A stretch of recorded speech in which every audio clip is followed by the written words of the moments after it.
I'm a diabetic patient, and I've been a diabetes for the last 15 years.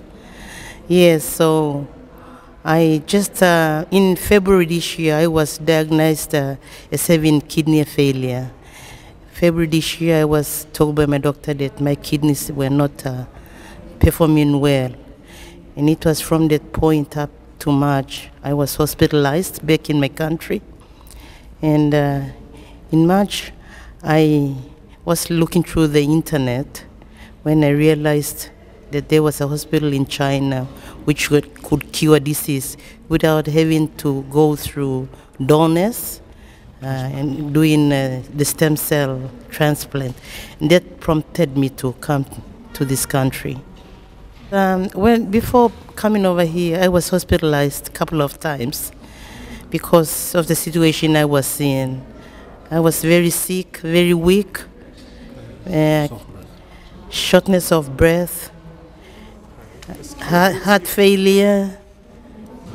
Yes, so many. I went through a lot of trouble. I lost all the weight that I had gained. I was 60 kilo at the time, and then I went down to 55 kilo.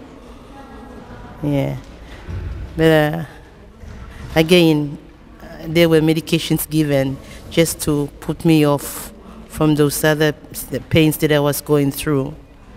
But I managed to get through and to be on my feet again. So how many pounds are you right now? I'm 56 at the moment. It goes up and down. So I had, I was on the dialysis, and I think apart from the other normal treatments that I had, I was on the dialysis, I should say. That's the most important because it was really relating to the kidneys. So the dialysis was sort of a relief, when I was having it, going through it. My name is Raka Itana. Seated next to me is my wife, Josephine Itana. And further down is my mother-in-law. My wife is a patient, so she will briefly talk on her medical stuff. But I want to put on record that my wife is the first Papua New Guinean to come to this. In fact, three of us for the first time into this hospital. So I think it's a great stuff to be here. Papua New Guinea is up north of close to Australia, and it's probably the biggest island in the South Pacific region. And our existence here is actually first time coming to this hospital. When I was going through the internet, I found out about this hospital. I was very desperate to come here. So I told my husband and my family members, my brothers, sisters, and my uncles and aunties to assist with my coming over. And they sort of assisted us with finance. And here we are today in this hospital. Yes, they've been very helpful. They've been praying about, every day there's people praying about me and my mom and my husband and myself. Since the day we departed, we've been praying and about, to recover and to get useful medication from here. So I get the emotional, I get the feeling that my family back home are always praying for me. That's why I'm getting stronger, and also the medication is helping me a lot. Well, in a sense, yes, it is. The family support is very, very necessary in such cases like mine, when you're in a desperate need to get well, and also when you're far away from home, you really need your family support to back you up, to give you that moral support to be on your feet. Back in my country, we don't have the necessary instruments, I should say, the technology to cure kidney diseases. It's very hard. We have to be out of the country, either to go to Australia, Singapore, Manila, or China for such cases like that. My country is a developing country, and we only have, within the country there are, I think, 2 hospitals which have dialysis machines. So it's very, very hard to treat the kidney problem back in my country. While I was hospitalized back in my country, I was looking through the internet, and I happened to find this hospital in China. And when I saw that they go through stem cells and all, although I don't know much about stem cells, and Chinese, in my thinking, they deal with herbs. I love taking herbs. Yeah. So when I saw that this was a kind of hospital that dealt with the herbs, and I was more than prepared to come here. It was through the internet that I came to know this hospital. Herbs that have been made in America and in Australia, sent over to Papua New Guinea, to my country, and I buy them from the shops. Here? I saw a Kapancha in Cairns, in Australia, and he's specialized in Chinese herbs. And I didn't get his views as to whether I should come here, but I myself made a decision to come to China. I am the first Papua New Guinea to have stem cell treatment here, the first Papua New Guinea. Our patients go through Singapore to do kidney checkup and all that, kidney transplant in Singapore, the only hospital, in Manila. Never. But in China, I'm the first person to come here. When she was diagnosed with a kidney failure, there were 2 options. Number 1 being kidney transplant, which was supposed to be conducted in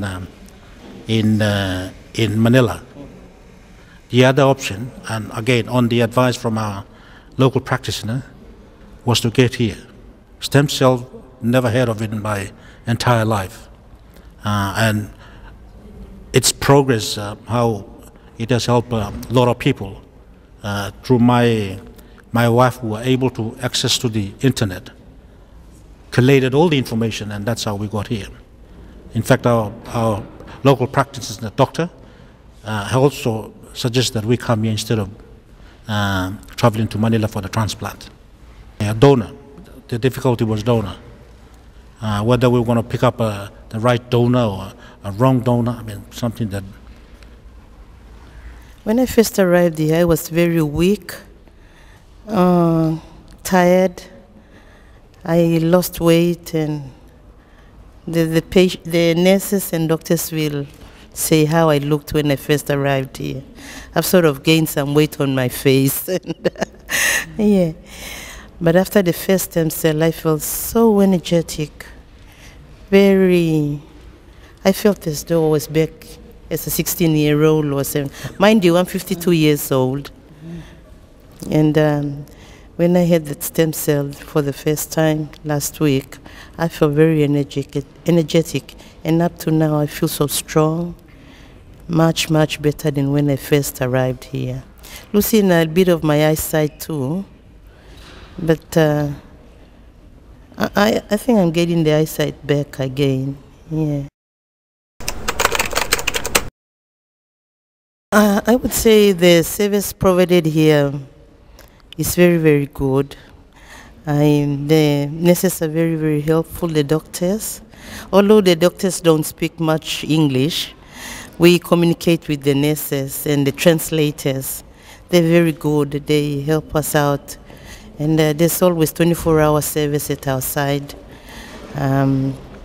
With people outside, I don't know them, you know. It's very hard to communicate with them. The only people I can talk to are the nurses and the translators in this floor.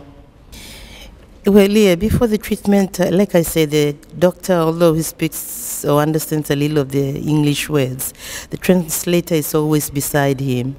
So whatever treatment plan was given, she was always explaining as to what was taking place before, what I was gonna do, and afterwards. So more or less, I understood what was gonna take place and what was gonna happen. Right from the very start, I must say, it was perfectly organized. All right. The only problem, you know, in fact, when my wife got onto the internet, and then about 20 minutes later, I was still at my home when someone from here called, Marina, and that's how we started communicating, and from there, that's how we developed that relationship, and right up to the airport to here, was perfectly all right. Yeah.